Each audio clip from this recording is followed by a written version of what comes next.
So everyone knows a swear word when they hear one. What's a bandersnatch? A what? A bandersnatch. But I needed to find out what makes a good word go bad. What makes a good word go bad? Bad people. Bad people make good words go bad. That's why we need more good people in this world. We need more good people. I think a good word goes bad depending on the other words that word hangs out with. You know, you have a good word, but you get in with the wrong group of words. You know, you start off with a bad vowel, before you know it, you're hanging out with bad nouns. You know, and then you're hanging out with a sentence you shouldn't be with. So why do words become swear words? Because you have to call somebody that you hate. Yeah. Something that makes it sound like you hate them. I think a lot of it has to do with the tone and attitude you're doing these. So it's the intention of the word. It's not There the you word. go. It's It's not the words. Words are meaningless. It's the intention and the passion. I like that. You greaseball. I was acting. I didn't mean it. You're Nothing good. about You're it. good. One thing's for sure, these words have power.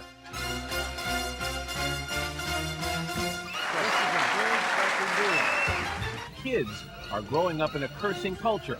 It's outrageous, Phil. Presidential candidate John Kerry cursed when describing Iraqi policy. He did use the F word, and no, Vice President Dick Cheney does not regret saying it. Bad language is not a lasting matter. Do these words really pose a threat to us? Everybody's afraid of something or other. Or is there something deeper behind them? Something they represent? All cultures have something that is considered a bad word. The question is what those bad words concern. You do see patterns, the physical terms used as swears, the sexual terms that seem improper, and also then just the blasphemous ones. If you think about the origin of a lot of swear words, they come from associations with taboo subjects. Sex, religion, or poop. My God, you know, that sounds like my wedding night, actually. Not in that order. Well, no, poop was at the end. How a word becomes a swear. For a word to get on the road to becoming a swear, we need two things, words and taboo. We know what words are, like the word for this is dog, the word for this is lamp, and the word for this, yo, what's up, is douchebag. The other ingredient is taboo. And taboo are things we're not supposed to do because they're forbidden. In fact, they're so bad, we're not even supposed to think about them. But we do. And when we put these taboo thoughts into words, we get taboo words. And taboo words are usually avoided in polite company. Hey, what's up, bitches? Unless you're a douchebag. What a douche. Hey. But how does a taboo word become a swear? Well, some taboo words have something we like to call word power. And word power is that magic ingredient that makes some taboo words extra bad to say. Like someone saying, Hey, you want to have sexual intercourse? not much word power, but Hey, what word power. Oh my God. So a word plus taboo is just a taboo word, but a word plus taboo plus word power, and you got yourself a swear. Get it? No, I'm not like good at math. He's such a douche. Hey. It begins, I think, with the Bible to some degree, and taboos about certain acts, and those taboo acts, which are mentioned in the Bible, probably were our first swear words. Look at where these words are forbidden. And the more places these are forbidden, the more taboo, obviously, by definition, and the more offensive they are. I think the first swear word might have been in the Garden of Eden, maybe. I think, Eve was like, hey, let's have some apples from this tree. And he was like, Adam was like, yeah. Yeah, let's ruin everything for everybody. Cursing, swearing, probably comes, evolves at the very same moment that language itself evolves. As a matter of fact, I would bet that perhaps the very first language was a curse. So clearly, swears have been around at least as long as taboo subjects. You've got nothing in the head but boys, boys, boys. But who keeps track of what words make the list? Jesse, now you're the editor-at-large of the Oxford English Dictionary, correct? Yes, that's right. What is the Oxford English Dictionary? Well, the Oxford English Dictionary, or the OED as it's usually called, is what's known as a historical dictionary. Rather than just having the definitions of a word, it will in addition have quotations from literature for every sense of every word, showing how it's been used and by whom, and how far back that word and that sense goes. You'll get the definition of the word, the history of the word, and its past usage going back as far as you can go back. That's right, and it shows how the language has developed over time. So Jesse, what makes a good word go bad?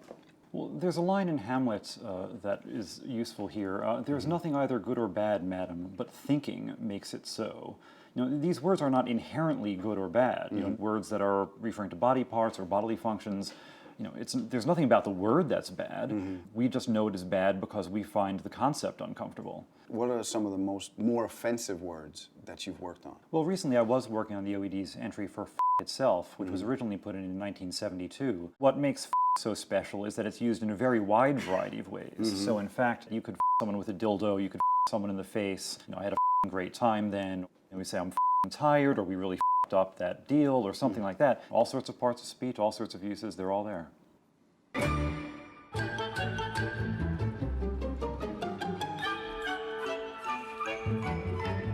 We all know the F word is the big one, but how did it get there?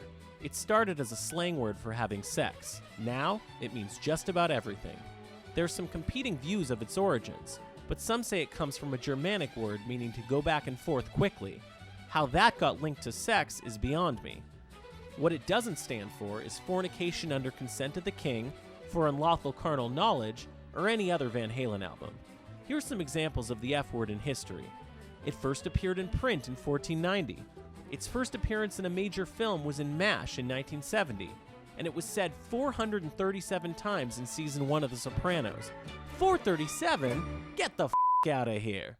The reason that so many curse words in English are relatively compact and seem to have a certain kind of gut bucket feeling is because there are two main layers to the English vocabulary. The core of our day-to-day speech is Anglo-Saxon. Short bursts of words: get, have, hot, cold. And then there is a massive layer in our vocabulary of words from French and Latin. Those tend to be the more learned words, the more precious words. The heavy hitters of today's profanity are very old words and have been profane for a very long time. Our curse words tend to be from Anglo-Saxon because that's our more honest, earthy layer. There is a rule in comedy and swearing. It's the K sound, the K or the C sound. I don't know if you've ever heard this. Words that have the hard K are funnier. You know, it just, I don't know why it's like that in humor. Give it a K, it's the same in swearing. Remember how taboo words with plenty of word power become swears? Well, now we're gonna find out how a word learns to fly. Take it away, Bob. That's right, the best swear words will always have lots of usages. Because we're on TV, let's use the word crap as an example. There is the literal meaning, I crapped myself, but there's also plenty more. When you stub your toe. Oh, crap! To give an insult that extra boost. You look like crap. If you want to be gross. Oh, I think I'm gonna take a crap. To invoke God. Holy crap! To relieve ourselves. And the crap. And the list goes on and on. Back to you. Thanks, Bob. See, once a taboo word gets word power, there's no telling where it will go. And over time, as more and more meanings get attached to the original word, it may eventually detach from the original definition altogether. For example, this douchebag might say, hey baby, you're the shit. But he'd never say, hey baby, you're the bowel movement. Yeah. What a douche. Oh, come on, what'd I say? crap detached from the original definition. And if that happens, your word will really start flying. And if it gathers up enough usages, it might fly up to a very prestigious place. Okay, so why don't we try some swear words? Use your imagination. Second. The needle's gone right off the scale and reset.